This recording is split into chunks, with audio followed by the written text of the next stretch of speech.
خاندانی نظام مضبوط رہے گا جبکہ شوہر اور بیوی کی جتنی جنسی دلچسپی ہے وہ صرف آپس میں مرکوز ہو،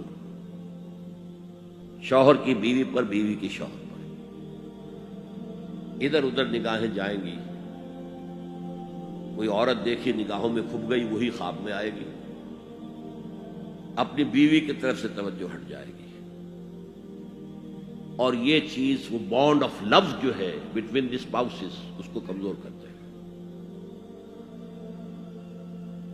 جنسی آوارگی نہ ہو،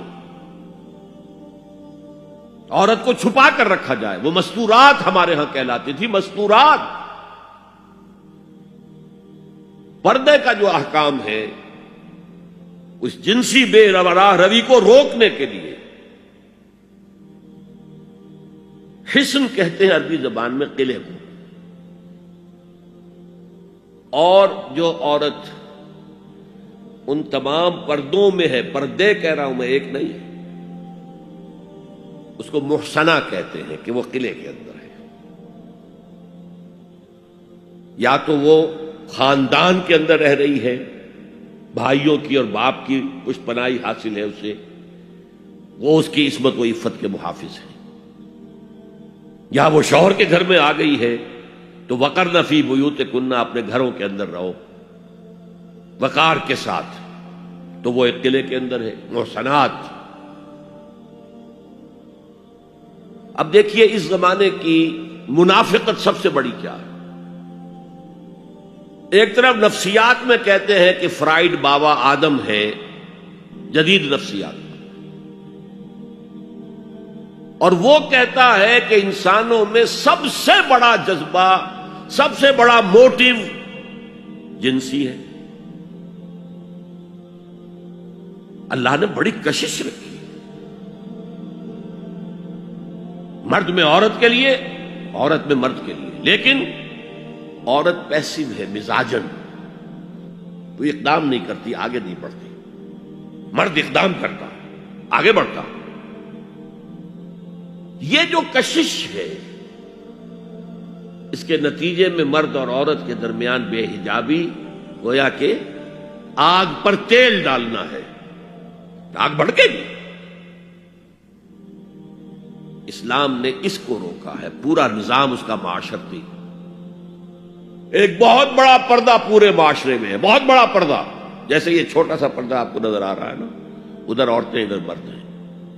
اسلامی معاشرہ سیگریگیٹڈ ہے، مخلوط معاشرہ نہیں، عورتوں کا اپنا دائرہ کار ہے، مردوں کا اپنا ہے، کما کر لانا مرد کا کام ہے، عورت کا کام نہیں ہے۔ وہ گھر میں خوش اسلوبی کے ساتھ رہے، اچھے انداز میں پکائے، شوہر کا استقبال مسکراہٹ کے ساتھ کرے، جب وہ گھر واپس آ رہا کام کر کے، بچوں کی دیکھ بھال کرے۔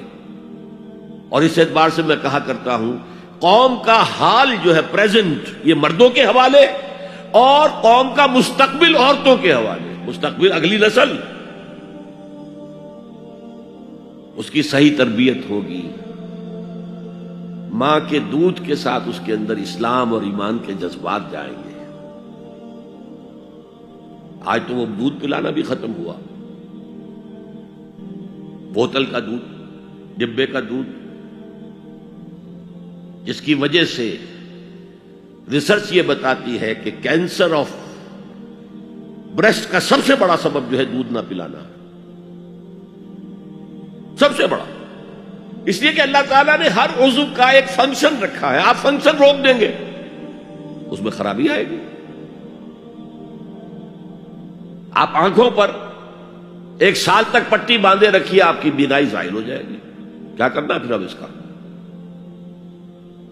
آپ یہاں پر پلاسٹر چڑھا دیجئے، 1 سال تک جوڑ آپ کا جام ہو جائے گا، اب نہیں، آپ کھول دیجئے پلاسٹر، وہ ہلے گا ہی۔ تو اس اعتبار سے وہ جو اقبال کہتا ہے، مادراں را اسوہ کامل بطول، حضرت فاطمہ زہرا، ماؤں کے لیے کامل اسوہ حضرت فاطمہ رضی اللہ تعالیٰ، آسیہ گرداں و لب قرآن سرا، وہ چکی پیستی تھی اور زبان سے قرآن پڑھتی جاتی تھی، اور میں نے اپنے بچپن میں ایسی خواتین کو دیکھا ہے جو چکی پیس رہی ہیں، قرآن پڑھ رہی ہیں، اور چھاتی سے بچہ چمٹا ہوا دودھ پی رہا ہے۔ اب وہ جو دودھ اس بچے کے حلق میں جا رہا ہے، پیٹ میں جا رہا ہے، اس کی کیا تاثیر ہوگی؟ بطول باش و پنہا شو ازی اصل کہ در آغوش شبیر بگیری، اے مسلمان عورت بطول بن جا، زہرا بن جا، اور اس عصر سے پنہا ہو جا، چھپ جا، علیحدہ ہو جا، تاکہ تیرے آغوش میں حسین جیسا بچہ پیدا ہو۔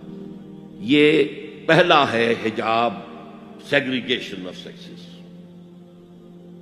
میں نے ضیاء الحق صاحب سے کہا تھا، کیونکہ ان کی شورا میں شمولیت کی میں نے جو ہے دعوت قبول کر لی تھی، مشورہ دینا ہے۔ میں اپنے مسجد کے ممبر سے بھی مشورے بھی دیتا ہوں، تنقیدیں بھی کرتا ہوں۔ جیسے انگریزی کا محاورہ right from the horse's mouth, تو right into the horse's ears کچھ کہا جا سکے تو اچھی بات ہے۔ میں نے ان سے کہا آپ نے پی آئی اے کو ڈرائی کر دیا، شراب بند کر دی، اچھا کام کیا، بہت عمدہ کیا۔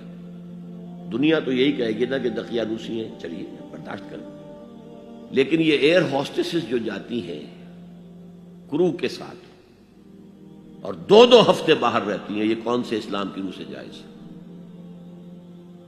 عورت محرم کے بغیر حج کو نہیں جا سکتی، محرم کے بغیر عمرے کے لیے نہیں جا سکتی، اور یہ قانون تھا پاکستان میں۔ میں نے کہا آپ عورت کو نہیں جانے دیتے حج کے لیے، حالانکہ وہ ادھیڑ عمر کی ہوتی ہے، عموماً بوڑھی ہوتی ہے۔ ہمارے یہاں جوانی میں کون کرتا ہے حج؟ بہت شاذ۔ یہ تو آپ کو نظر آئے گا جاوا، سماٹرا، انڈونیشیا، ملائیشیا، وہاں سے جوان جوڑے نکاح کے بعد پہلا کام حج۔ کہ ہمارے ہاں تو بڈھے ٹھہرے گئے ہوئے ہوتے، اور پہلے زمانے میں تو ان کو رخصت کر دیتے تھے کہ بس رخصت ہی ہو جائیں گے، یہ واپس نہیں آئیں گے۔ تو میں نے کہا یہ کون سا اسلام ہے؟ خاموش، چپ۔ میں نے کہا یہ ناشتے کی ٹرے اور کھانے کی ٹرے مرد نہیں رکھ سکتے سامنے؟ میرے خلاف باقاعدہ خواتین نے جلوس نکالے پاکستان میں جب میں نے پردے کی بات کی۔ گورنر سندھ کی بیوی جو ہے اس نے لیڈ کیا جلوس کو۔ میں طالبہ کیا کہ ان کی ٹیلی ویژن کے اوپر جو ہے ان کا سامنے آنا بند کیا جائے۔ میں نے کہا ٹھیک ہے۔ بدا الاسلام غریبا ویسعود کما بدا فطوبی للغرباء۔ اسلام شروع ہوا تھا تو اسی حالت میں تھا کہ کوئی اس کو جانتا پہچانتا نہیں تھا، پھر جب اسلام غالب ہو گیا تو طاقتور کے تو سبھی دوست ہیں، سبھی پہچاننے والے، لیکن ان قریب اسلام پھر غریب ہو جائے گا۔ تو جو اسلام کی غربت کے ساتھ خود غریب ہو جائیں ان کے لیے مبارکباد۔ اسلام کا دامن نہ چھوڑے، چاہے انہیں کہا جائے کہ یہ تو بڑے ہی دقیانوسی لوگ ہیں، بڑے کٹر لوگ ہیں۔ میں نے اس زمانے میں چیلنج کیا تھا، مجھے بتاؤ کیا فرق واقع ہوتا؟ آپ کہیں گے عورتوں کو اگر ہم گھر میں بٹھائیں تو ہماری اکانومی سفر کرے گی، آدھی ہماری جو ہے لیبر وہ کام نہیں کرے گی۔ میں نے کہا where there's a will there's a way۔ Cottage industry کا انتظام کرو، نمبر 1، گھروں میں بیٹھ کر کام کریں۔ دوسری جنگ عظیم کے دوران ایک بڑا علاقہ تھا دلی میں جس کا ہر گھر کارخانہ بنا ہوا تھا، کرخندار، یہ ایک قوم کا نام پڑ گیا، کرخندار۔ چھوٹی چھوٹی مشینیں لگی، کہیں بٹن بن رہے ہیں، کہیں بکسوئے بن رہے ہیں، کہیں نکریں سل رہی ہیں، کہیں پینٹیں سل رہی ہیں، کہیں جو ہے کرتے سل رہے ہیں، قمیضیں۔ صبح کے وقت ٹرک آیا، خام مال دے گیا، شام کو آیا، تیار مال لے گیا۔ عورت نہ گھر سے نکلی نہ باہر گئی، کچھ نہیں، کام کیا، کما لیا۔ کاٹیج انڈسٹری کا انتظام کرو۔ اسی طریقے سے ایسے یونٹ بناؤ انڈسٹریل جس میں عورتیں کام کریں، عورتیں سپروائز کریں، ورکنگ آورز کم رکھو تاکہ وہ اپنے گھر کا کام بھی کر سکیں۔ کرو۔ عورتوں کے ہسپتال میں عورتیں مرد، عورتیں مریض، عورتیں ڈاکٹر، عورتیں مریض، عورتیں نرسز۔ مردوں کے ہسپتال میں فیمیل نرسز کا کیا کام ہے؟ کیا میل نرسز نہیں ہوتے؟ اور کیا آرمی کے اندر جو فارورڈ یونٹس ہوتے ہیں کہ جو جاتے ہیں محاذ کے اوپر، ان میں کوئی عورت نرس جاتی ہے؟ میل نرسز جاتے ہیں، حالانکہ سب سے زیادہ نرسنگ کی ضرورت وہاں ہوتی ہے. کسی کا بازو اڑ گیا ہے، کسی کی ٹانگ اڑ گئی ہے، کسی کے پیٹ میں آ کر کسی بم کا ٹکڑا جو ہے لگایا، دنیا باہر نکلی ہوئی ہے، تو نرسنگ سب سے زیادہ وہاں ضروری ہے. وہاں تو فیمیل نرسز نہیں ہوتی، میل ہوتے ہیں. سیگریگیشن سیگریگیشن سیگریگیشن، یہ آگ اور پانی کا ملاپ درست نہیں ہے. تو بڑا، سب سے بڑا پردہ